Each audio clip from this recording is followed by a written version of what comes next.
শেষে কি রেখে যায় আর কি লক্ষ্য নিয়ে যাব।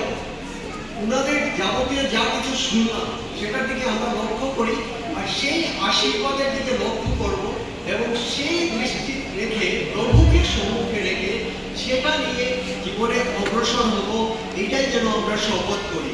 কারণ তাদের এখানে আমরা খারাপ কিছু পাইনি, তাদের এখানে পেয়েছি প্রেম, ভালোবাসা, প্রীতি, যা কিছু আমরা পেয়েছি।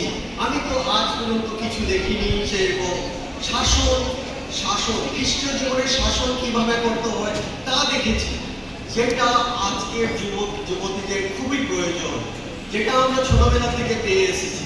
সেই শাসন, সেটার দিকে লক্ষ্য করা হতো। আমাদের একটা বাংলায় কথা আছে, যার শেষ ভালো তার সব ভালো।